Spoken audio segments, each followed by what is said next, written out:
Alors, je ne sais pas ce que vous vous imaginez ce matin à entendre. On va parler un petit peu on va parler du couple. Et puis, donc, on aurait pu faire un message très, très gentil. Voilà, l'amour, aimez-vous, soyez gentil, aime ton prochain, aime ton mari, etc. Et finalement, euh, dans tout ce qu'on fait, que ce soit dans le couple, pas dans le couple, il y a une certaine radicalité. Jésus attend de nous un engagement sans précédent. Jésus, il est quelqu'un qui est à la fois, il était l'homme le plus radical du monde et l'homme le plus aimant. Dieu est un Dieu, le Dieu le plus radical, il est plein de bonté, il est plein de bienveillance, il a plein d'attentes. Et, euh, et donc nous, on avait aussi envie de partager ce matin à la fois ce côté merveilleux, bonté extraordinaire, et aussi en même temps ce côté radical qu'on a besoin de soit de garder ou de retrouver, parce que finalement, qu'on soit dans le couple ou pas dans le couple, Jésus nous appelle à avoir une vie radicale. Et avant de parler du couple chrétien, j'aimerais d'abord poser un cadre pour comprendre nos deux besoins fondamentaux et qui ont une influence sur notre relation avec Dieu et avec les autres, et notamment dans le couple. Alors pour certains, vous vous souvenez peut-être quand on avait fait un atelier pour les couples, et je reprends un petit peu en introduction ces besoins fondamentaux. Le besoin fondamental numéro un qu'on a en tant qu'être humain, c'est ce qui est marqué ici, la conscience profonde d'être aimé totalement et sans condition, sans devoir changer pour mériter cet amour, d'être aimé d'un amour librement donné qui ne peut être gagné et donc pas être perdu. Donc, ce qui s'est passé au Jardin d'Éden, l'être humain qui était créé à l'image de Dieu, il avait la capacité de vivre un amour qui se concrétisait totalement, continuellement, parfaitement par une communion permanente avec Dieu. Par la suite, ce qui s'est passé, après la chute, voilà, on est séparé de Dieu, par le péché, et cette capacité d'aimer n'a plus été pleinement satisfaite. Et donc, ça s'est transformé en besoin, un besoin d'amour qu'on peut aussi appeler un besoin de sécurité. Donc, besoin fondamental numéro un, on a besoin de la sécurité dans l'amour. Le besoin fondamental numéro deux, c'est l'importance. C'est la conscience d'être engagé dans une responsabilité ou une tâche vraiment importante dont les résultats ne se dissiperont pas avec le temps, mais dureront dans l'éternité, qui a un impact significatif sur quelqu'un d'autre et pour laquelle je sois pleinement compétent. Et là, de nouveau, au Jardin d'Éden, l'homme et la femme qui participaient parfaitement au plan, et ça donnait un véritable sens à la vie. Et donc, il y avait une pleine satisfaction dans leur activité. Euh, Après la chute, de nouveau, l'aptitude à saisir l'importance de son activité s'est transformée en besoin, le besoin d'importance. Et donc, on a ce besoin d'importance et ce besoin de sécurité. Maintenant, comment y répondre? Je vous propose trois solutions, disons trois propositions. Proposition numéro un, j'ignore ces besoins. J'ignore mon besoin d'importance, j'ignore mon besoin de sécurité dans l'amour. Si on fait ça, par exemple, avec nos besoins physiques, on ignore nos besoins physiques, ça nous amène à la mort. Ne pas répondre aux besoins personnels de sécurité dans l'amour et d'importance nous amène vers la mort psychologique de la personne. Et les symptômes de cette mort, c'est le sentiment d'indignité, le désespoir, les peurs, la perte de motivation. On peut se tourner vers la drogue, le sexe, l'alcool, pour atténuer la souffrance et cette sensation de vide et d'ennui. Donc, proposition numéro un, je trouve que ce n'est pas une bonne proposition. Proposition numéro deux, attendre que mon conjoint, mes amis, ma famille, une relation amoureuse répondent à mes besoins. Et ce sont des relations où chacun utilise finalement l'autre pour combler ses propres besoins, désirs et envies. Malheureusement, c'est une des options choisi la plupart du temps dans les relations. Et si on compte sur quelqu'un d'autre pour combler nos besoins, alors notre relation sera altérée. Elle sera altérée par nos efforts pour manipuler l'autre afin d'obtenir ce que nous croyons avoir besoin. Ça va être altéré par la colère, la souffrance, lorsque l'autre ne répond pas à nos besoins. Et la relation va être altérée par un sentiment de culpabilité qui peut nous ranger consciemment ou inconsciemment parce que nous nous trouvons dans une démarche purement égoïste. Alors, on peut choisir cette proposition. J'ai une autre à vous proposer. Proposition numéro 3. Comptez sur Dieu pour la satisfaction de nos besoins. Et surtout, ces deux besoins fondamentaux, la sécurité dans l'amour et le besoin d'importance. Maintenant, regardons un passage ensemble. 2 Pierre 1, versets 3 et 4. Sa divine puissance nous a donné tout ce qui est nécessaire à la vie et à la piété, en nous faisant connaître celui qui nous a appelés par sa gloire et par sa force. Celle-ci nous assure les plus grandes et les plus précieuses promesses. Ainsi, grâce à elle, vous pouvez fuir la corruption qui existe dans le monde par la convoitise et devenir participant de la nature divine. Le texte ici est dans le contexte aussi du retour de Jésus, c'est-à-dire d'être prêt un jour à être dans la présence lorsque Jésus va revenir. Et ce qui est intéressant dans ce passage, c'est que parfois on a l'impression, oui, mais il me manque quelque chose dans ma vie. Donc, il me manque quelque chose, donc je veux construire une relation et cette relation va combler ce manque. Ce passage nous dit que la divine puissance de Dieu, de Jésus, nous a donné tout ce qui est nécessaire à vivre une vie chrétienne. On n'a pas besoin d'utiliser une relation pour combler ce vide. La question qu'on peut se poser, avons-nous la foi que Dieu va répondre à nos besoins, quelle que soit la situation dans laquelle nous nous trouvons actuellement?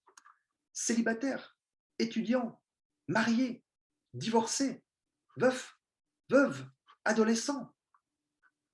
Donc posons-nous la question aujourd'hui par rapport à ce sentiment d'importance et ce sentiment de besoin d'être aimé. Quels sont vos besoins aujourd'hui? Croyez-vous que Dieu puisse y répondre? Ou est-ce qu'à un moment donné, on choisit d'y répondre nous-mêmes? Dieu, j'ai attendu assez longtemps. Je vais prendre ma bille en main et je vais faire de sorte pour répondre à ces deux besoins, parce que tu ne bouges pas. En tant que disciple, et notamment dans le couple, on va parler de ces choses-là ce matin. Je recherche premièrement le royaume de Dieu. Que je sois en couple ou pas, c'est de toute façon une attente qu'on a. Et parfois, on peut être dans le couple et oublier de continuer à chercher le royaume de Dieu. Quand on est dans le couple, et même avant d'être en couple, en tant que disciple, je recherche la pureté. Si je suis en couple, je ne laisse rien me séparer de mon conjoint. En tant que disciple, je considère les intérêts de mon conjoint avant les miens. En tant que disciple, j'entretiens ma relation spirituelle avec mon conjoint. Et en tant que disciple, j'ai la foi que Dieu nous aide à traverser les épreuves. Venons à la première chose. Je recherche premièrement le royaume de Dieu. Matthieu 6, 33. On connaît tout ce passage. Recherchez d'abord le royaume et la justice de Dieu, et tout cela vous sera donné en plus. N'oublions pas que le but de la vie chrétienne n'est pas de construire mon petit royaume personnel, mais bien de rechercher d'abord quelle est la volonté de Dieu pour ma vie personnelle, professionnelle, pour ma vie amoureuse, et de rechercher sa justice et de grandir sur ce chemin de sanctification. Est-ce que le fait de chercher une relation remplace pas parfois le fait de premièrement chercher le royaume? On peut tomber amoureux et toujours avoir Dieu en priorité. On peut former un couple et toujours avoir Dieu en priorité. On peut s'épanouir dans le couple et quand même toujours avoir cette attitude de rechercher premièrement le royaume de Dieu ensemble.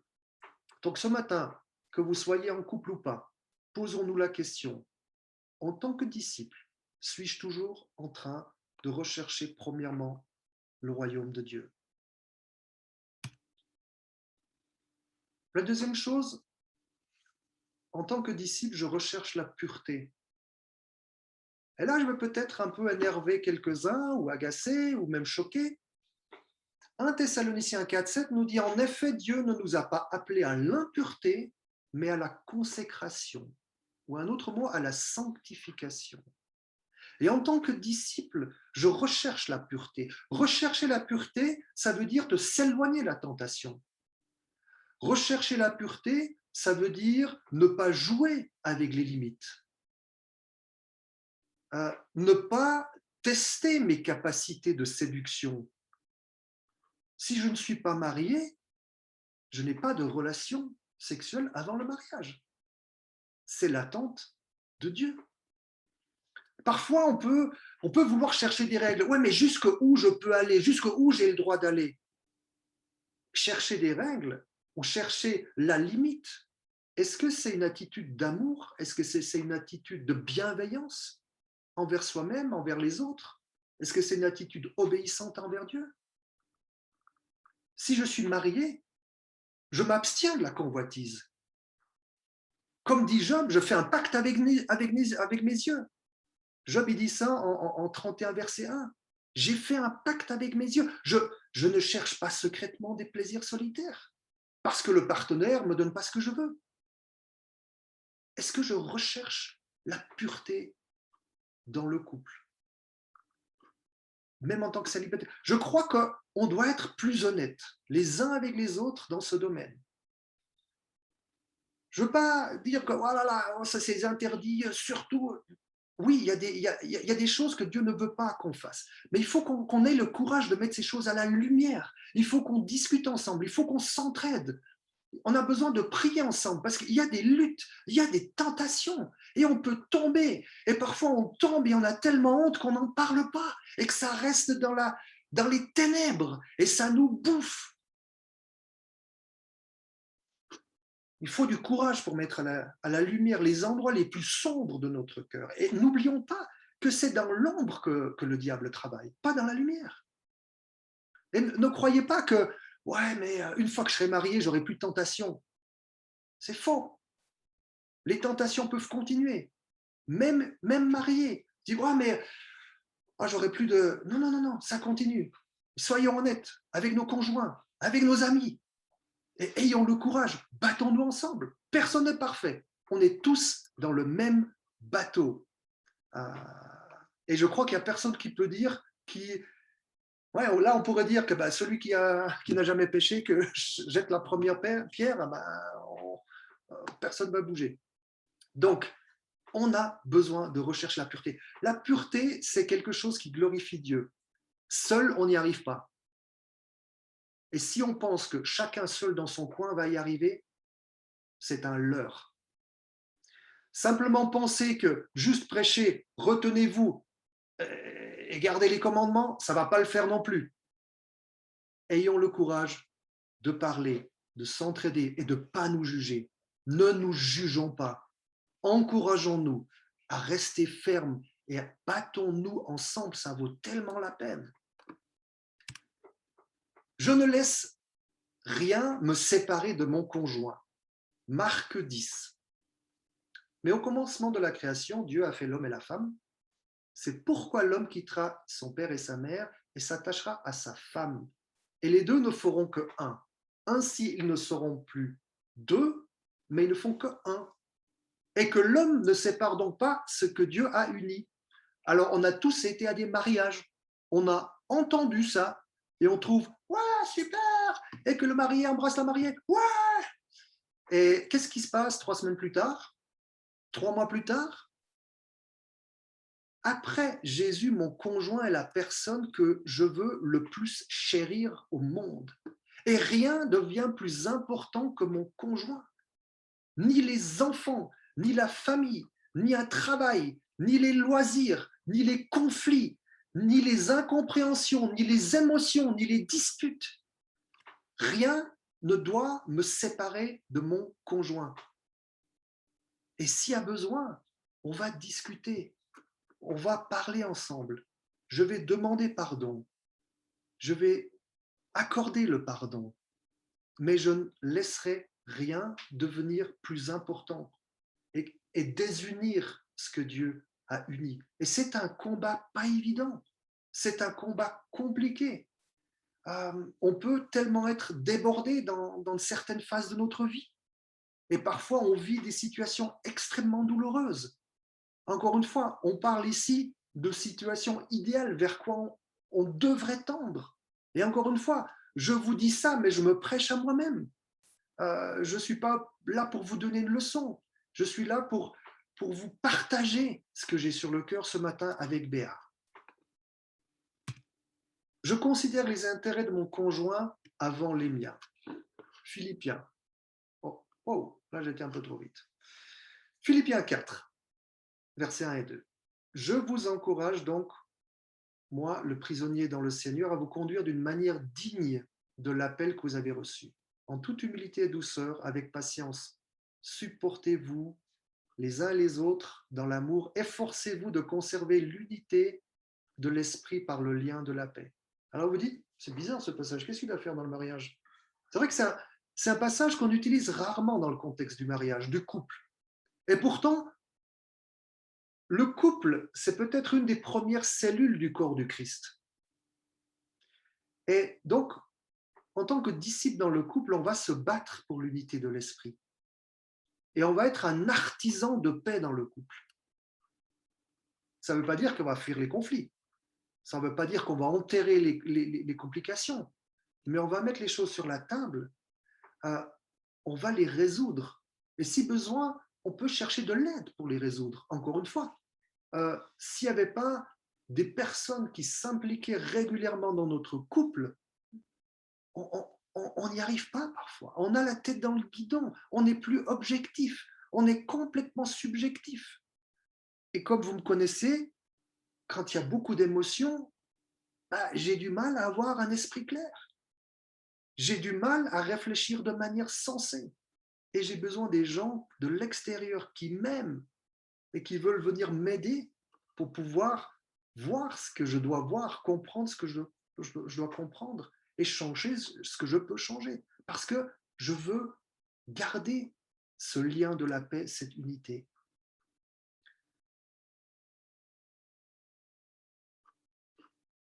Est-ce que nous passons du temps ensemble dans l'étude de la Bible? Est-ce que je prie avec mon conjoint? Vous savez, parfois j'entends, on n'est pas unis. Et alors je demande, vous priez ensemble? Et là, je vois des yeux grands comme si je leur demandais de monter l'Everest. Et je me dis, mais on a des choses des fois tellement simples à faire et on ne les fait pas. Pourquoi? Pourquoi on résiste? Qu'est-ce qui fait qu'on ne veut pas y aller? Commençons après. Ouais, mais c'est le temps. Ouais, mais ceci, mais ceci. Ouais, on connaît le passage, ne vous abusez pas de faux raisonnements. Parfois, on utilise de faux raisonnements pour ne pas nous confronter. Encore une fois, le couple, l'amour, ce n'est pas un truc qui nous tombe dessus. Ah, ça m'est tombé dessus. Ah, c'est parti. Mince. C'est une décision quotidienne. Aimer comme Jésus est une décision quotidienne. 1 Corinthiens 13. C'est pas une émotion. 1 Corinthiens 13, c'est une décision. Et le fruit de cette décision, ça devient des sentiments amoureux profonds.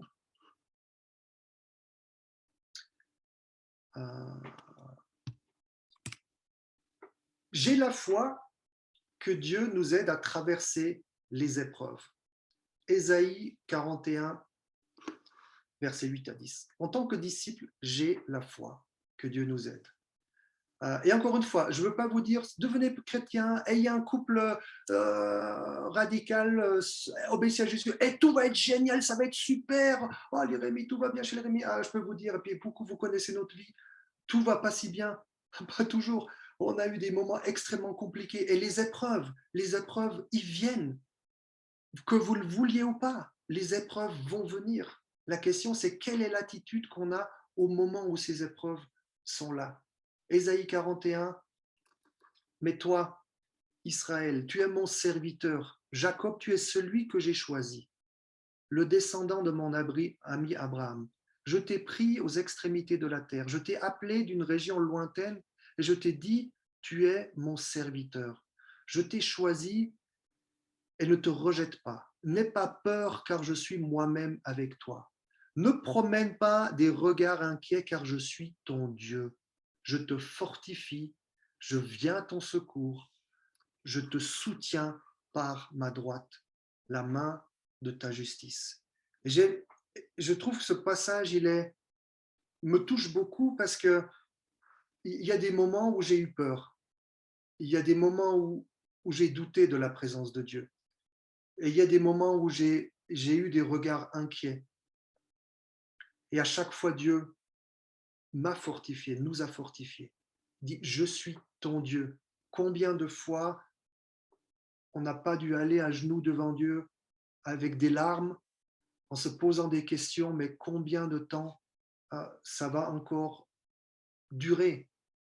Le secours de Dieu, il va venir. Ce qu'on ne sait pas, c'est à quel moment il intervient. Ce qu'on ne sait pas, c'est combien de temps nos épreuves peuvent durer. Et malgré tous nos efforts, malgré tout ce qu'on peut mettre en pratique, il y a des couples qui vont se briser. Il y a des couples qui vont se défaire. Il y a des grandes souffrances qui vont s'installer. Et une chose, on peut être sûr, c'est que si on garde notre cœur proche de Dieu, il va nous accompagner dans tout ça. Il va panser nos blessures, il va prendre soin de nous, il va nous donner le repos. Le problème, c'est que si ce n'est pas Dieu la priorité dans notre vie, mais le couple, et si le couple se détruit, il y a toute notre vie qui peut être détruite. Et on peut arriver à un point de non-retour, on n'a plus le courage et gardons la priorité, gardons en perspective qu'il y a d'abord Jésus, il y a d'abord Dieu. Une fois qu'on a ça bien en priorité, on peut construire sainement. Et peut-être aujourd'hui, vous êtes dans une situation où vous dites, Richard, c'est bien joli tout ça. Oui, recherche, ouais, la pureté, mais moi, tu ne comprends pas mes souffrances. Tu ne vois pas ce que je vis. Tu ne vois pas, depuis le temps, mon couple s'est déchiré, mon couple ne va pas bien, ou je n'ai pas de couple. Ça fait des années que je veux un couple. Mes frères et sœurs, la seule chose que je peux vous dire, restez accrochés à notre Dieu qui est fidèle. Notre Dieu qui est fidèle, qui vous connaît et qui vous aime. Il a donné sa vie pour vous, pour moi. Et il y a des temps de rafraîchissement. Il y a des temps qui vont venir, qui vont être différents. Et si vous doutez, je vous supplie, soyez patients, demandez de l'aide, demandez du soutien, prions ensemble, lisons la Bible ensemble, pleurons ensemble, battons-nous ensemble, mais ne lâchons pas cette promesse tellement précieuse que Dieu nous a donnée. Donc, en tant que disciple, voilà les choses qu'on devrait mettre en place, qu'on s'efforce à mettre en place. Et posons-nous la question, est-ce que dans mon couple aujourd'hui, j'ai ces priorités? Et peut-être vous n'êtes pas disciple aujourd'hui. Alors si vous voulez bâtir une relation durable, êtes-vous prêt à vivre de cette manière? Vous avez le choix. Même moi, en tant que disciple, j'ai le choix. Je peux très bien dire, non, Dieu, ça ne m'intéresse pas, je veux faire mon truc. Mais si je m'appelle disciple, je vais m'efforcer à mettre ça en pratique. Il y a trop de jeunes qui aspirent à avoir une relation amoureuse et qui se lancent dans des amourettes sans avenir parce que l'envie est trop forte et la pression de l'entourage trop grande. Il y a trop de couples qui ont des mariages décevants parce que chacun attend que l'autre fasse le premier pas ou qui persiste dans l'idée que si l'autre changerait, le couple irait beaucoup mieux. Quel est le problème dans les deux cas? Dieu n'est plus ou n'est pas sur le trône de notre vie, mais ce sont bien nos envies, nos désirs, nos besoins égoïstes qui dirigent nos décisions. Jésus n'a jamais promis que le suivre serait un long fleuve tranquille. Jésus nous demande de porter notre croix, de tout abandonner, de mourir à nous-mêmes afin d'être sauvés par lui. Jésus nous appelle à une vie radicale, en couple ou pas en couple. Ma question, c'est est-ce que Jésus, est-ce qu'il est à la tête de tous les domaines de notre vie, notamment dans les relations amoureuses? Encore une fois, ce matin, je ne veux pas vous décourager. Vous êtes peut-être dit, oh, on va faire un truc romantique à la Hollywood. Non, la vie chrétienne, ce n'est pas un truc à la Hollywood romantique. C'est un truc génial. Et le romantisme, il existe. Le romantisme, il est important. Personne ne dirait de bien moi qu'on est un couple ennuyeux. Vous connaissez nos explosions, nos joies, nos peines, nos cris. La vie avec Jésus, notamment dans le couple, peut être quelque chose d'extrêmement inspirant, peut être extrêmement réjouissant. Et on a besoin de s'amuser, on a besoin d'échanger. Mais la vie chrétienne et la vie de couple n'est pas un film à l'eau de rose saupoudré de quelques problèmes qu'il faut enterrer. Mais je peux vous dire, c'est la vue la plus extraordinaire qu'on peut vivre.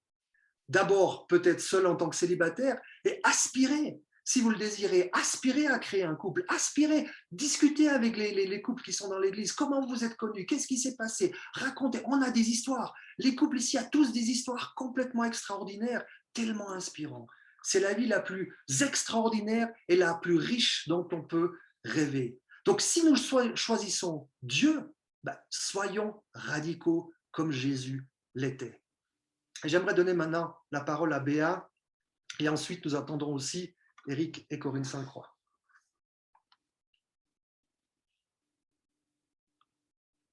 Attends, on va juste enlever le partage de l'écran. Voilà.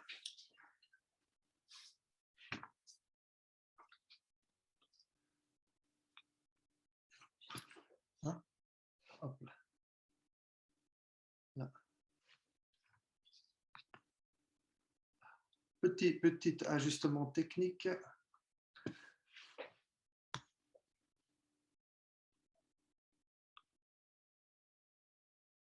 Hop, hop, hop. Donc, bonjour tout le monde.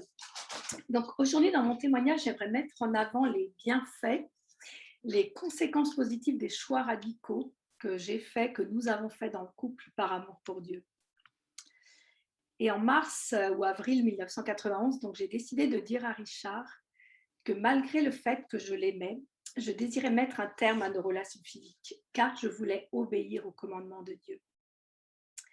Et c'est vrai que pour certains, ça peut paraître radical, et je remercie Dieu qu'il m'a donné, qu'il m'a accompagnée dans cette épreuve, je dirais.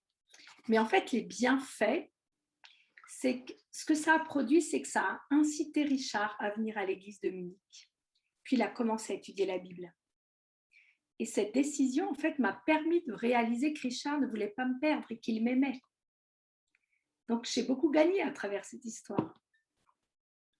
Ensuite, après mon baptême, le 2 mai 1991, je suis partie en vacances au Portugal et puis en Bretagne. Et Richard, qui étudiait la Bible à Munich, m'a proposé que nous ne parlions pas jusqu'à ce qu'il prenne la décision de suivre Dieu ou pas. Parce qu'en fait, il ne voulait pas que je l'influence dans son choix. Et c'est vrai que c'était très difficile. Vous savez, quand on est amoureux, on a envie d'échanger, on a envie de parler ensemble. Mais pendant ce temps où j'avais zéro contrôle sur ce qu'il allait faire, pas faire, je me suis rapprochée de Dieu. J'ai beaucoup prié pour lui et j'ai lu tout le Nouveau Testament en 2 semaines. Et le 26 mai, il m'a téléphoné pour me dire qu'il s'était fait baptiser à Munich. J'étais tellement heureuse de savoir qu'il était devenu mon frère. C'était le jour du mariage de ma sœur, je me rappelle, j'étais en Bretagne. Puis en octobre 91, mon ex-mari et son avocat ont mis pression sur moi pour que je mente au juge sur la durée de notre vie commune pour qu'il puisse obtenir le droit de rester en Allemagne après notre divorce. Et moi, j'étais jeune chrétienne J'aimais Dieu et je ne voulais pas mentir. Et je ressentais que mentir, ça aurait voulu dire pour moi reprendre le contrôle de ma vie sentimentale et évincer Dieu du processus pour être sûre que j'allais divorcer. Et j'avais horriblement peur que le divorce ne soit pas prononcé. Mais Dieu m'a aidée, j'ai tenu ferme. Et j'ai dit et redit à mon ex-mari, à l'avocat, non, je ne mentirai pas. Et la conséquence, Dieu a été fidèle. Le divorce a été prononcé en 3 minutes. Le juge ne m'a rien demandé. Et cela a eu pour conséquence vraiment de me donner confiance pour continuer à bâtir ma relation amoureuse avec Richard. Je n'ai pas repris le contrôle. Et jusqu'au jour de notre mariage, j'ai prié Dieu que si Richard n'était pas le bon mari pour moi, Dieu fasse exploser la relation. Et il y a eu des moments de défi dans notre relation lorsque nous étions petites amies, fiancées, mais j'ai continué à prier. Mais notre amour pour Dieu et l'un pour l'autre a triomphé des épreuves. Et nous avons aussi été très bien accompagnés par des frères, des sœurs, qui avons demandé beaucoup de conseils pour bâtir notre relation spirituellement. Et puis finalement, le 24 décembre 1992, nous nous sommes engagés pour la vie. Puis ensuite, nos enfants sont arrivés dans notre vie, Elena en 95, Mathieu en 97. Et malgré le fait que j'ai toujours travaillé au moins 50%, élevé nos enfants, Richard également, et nous n'avions donc pas trop de temps, nous avons toujours été clairs sur le fait que notre relation était prioritaire par rapport à celle que nous entretenions avec nos enfants. Et nous avons toujours pris du temps pour sortir tous les deux sans les enfants. Nous avons trouvé des moyens pour les faire garder et pour partir au moins quelques jours chaque année tous les deux pour entretenir notre relation amoureuse, notre relation romantique. Puis il me semble qu'aujourd'hui, nos enfants vous diraient que nous nous aimons, que nous sommes toujours amoureux et que nous avons toujours été une priorité l'un pour l'autre et que nous sommes toujours beaucoup amusés ensemble. Sinon, notre couple a toujours mis le royaume en premier par rapport à notre vie professionnelle, selon le passage en Matthieu 6, 33 que Richard a cité avant. Et nous avons vécu beaucoup de déménagements pour faire avancer la mission pour Dieu à Paris, Marseille, Genève, avec enfants, sans enfants. Et j'ai envie de dire, peu importe notre âge, à 26 ans ou à 56 ans maintenant. Et en fait, cela nous a permis d'avoir une vie très riche, avec des relations extraordinaires dans toute l'Europe au moins, voire dans le monde, et d'expérimenter la fidélité de Dieu dans tous les domaines de notre vie. Et lorsque Richard était malade à Paris, donc je vous ai raconté ça l'autre jour, j'ai décidé de quitter le travail pour le ministère pour que Richard puisse prendre soin de lui et pour notre couple. Et la conséquence positive, c'était radical pour moi, parce que j'aimais trop ce travail. Mais la conséquence, c'est que Richard, après, il allait mieux physiquement, émotionnellement et spirituellement. Et donc, on était plus heureux dans notre couple. Et puis finalement, Dieu nous a protégés aussi de toutes les situations difficiles que l'Église de Paris a vécues suite à 2003. Sinon, lorsque Richard s'éloignait de l'Église, car il était dans la confusion dans sa relation avec Dieu, j'ai continué de marcher avec Dieu, d'amener mes enfants à l'Église. Et en fait, ce que j'ai compris après, c'est que cela a permis à Richard de prendre le temps nécessaire pour s'introspecter, sans avoir la pression de prendre soin des enfants et de moi spirituellement. Et grâce à Dieu, il est revenu à lui. Il s'est réengagé envers l'Église avec plus de conviction qu'avant. Et aujourd'hui, à 54 ans et 56 ans pour moi, nous recommençons une nouvelle vie professionnelle en couple par la foi pour servir Dieu et son royaume. Et cela nous rend heureux, passionnés. Nous rencontrons de nouvelles personnes, nous développons nos compétences professionnelles et spirituelles et nous nous éclatons. Et c'est vrai que la radicalité dans le couple fait peur. Mais en fait, elle permet de vivre une vie par la foi qui est tellement riche et remplie de bonheur et de joie. Et parfois, quand je raconte mon histoire, des gens avec qui j'étudie la Bible disent on dirait un film, on pourrait écrire un livre. Et oui, c'est vrai, mais ce n'est pas grâce à nous, mais c'est vraiment parce que on a suivi Dieu et il nous a accompagnés. Il y avait des hauts et des bas, mais franchement, moi, je voudrais juste vous communiquer. N'ayez pas peur d'être radical. N'ayez pas peur de mettre Dieu en priorité. Faites-lui confiance. Et vous allez vivre des histoires incroyables. Que vous soyez célibataire, que vous soyez marié, que vous ayez des enfants, que vous n'ayez pas d'enfants. Et vous allez vraiment être tellement plus heureux que si vous restez sur le trône de votre vie. J'en suis tellement convaincue. Je vous aime très fort. Amen. Merci, chouchou.